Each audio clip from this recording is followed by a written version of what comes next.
Gautam Neurocare, brain stroke, migraine, fits, brain and spine surgeries की best neurosurgeon. Uttar Pradesh मुख्यमंत्री योगी आदित्यनाथ ఓ ఇంటర్వ్యూలో చేసిన వ్యాఖ్యలు రాజకీయ వర్గాల్లో కలకలం రేపుతున్నాయి.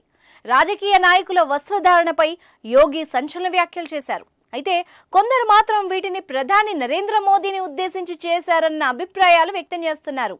అసలు ఆ ఇంటర్వ్యూలో యోగి ఏమన్నారంటే, నేను ఇంట్లో ఉన్నా బయటకు వెళ్ళినా ఒకే తరహా దుస్తులు ధరిస్తాను, సభల్లో కూడా అదే దుస్తులతో పాల్గొంటాను, దేశ విదేశాల్లో ఎక్కడికైనా ఇవే దుస్తులతో వెళ్తాను. కొందరు వేరువేరు ప్రాంతాలకు వెళ్ళినప్పుడు వేరువేరు దుస్తులు ధరించి జనాలను వెర్రివాళ్లం చేస్తూ ఉంటారన్నారు.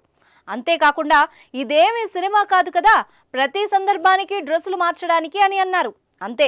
ఇక సోషల్ మీడియాలో ఒక వర్గం వారు ప్రధాని నరేంద్ర మోదీని దృష్టిలో ఉంచుకునే యోగి ఆదిత్యనాథ్ ఈ వ్యాఖ్యలు చేసి ఉంటారన్న అభిప్రాయాలను వ్యక్తం చేస్తున్నారు. అయితే నరేంద్ర మోదీ వస్త్రధారణ తరచూ వివాదాస్పదం అవుతూనే ఉంటుంది. ఒకే రోజు వేర్వేరు సందర్భాల్లో దుస్తులు మార్చిన సందర్భాలు ఉన్నాయి. తాను ధరించే డ్రెస్సుల విషయంలో ప్రధాని మోదీ ప్రత్యేక శ్రద్ధ చూపుతుంటారన్న అభిప్రాయాలు కూడా ఉన్నాయి. ఒక దశలో ఆర్టీఐ ద్వారా ఒక సమాచార హక్కు కార్యకర్త మోదీ దుస్తుల ఖర్చుపై ప్రధాని కార్యాలయాన్ని ప్రశ్నించారు కూడా.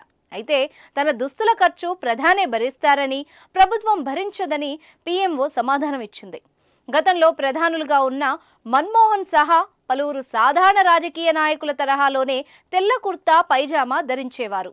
మోదీ ప్రధాని అయిన తర్వాత ఆయా సందర్భాల్లో అనేక రకాల డ్రెస్సులతో కనిపించారు.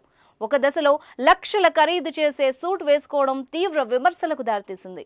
ఇదే కాక వేరువేరు ప్రాంతాలకు వెళ్ళినప్పుడు మోదీ అక్కడి సాంప్రదాయ పద్ధతుల ప్రకారం రంగురంగుల దుస్తులు వేసుకుంటారు, తలపాగా పెడతారు.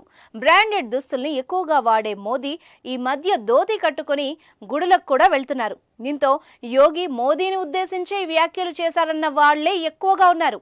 ఈ విషయంపై బీజేపీ వర్గాలు మాత్రం ఇప్పటి వరకు ఎలాంటి స్పందన ప్రకటించలేదు.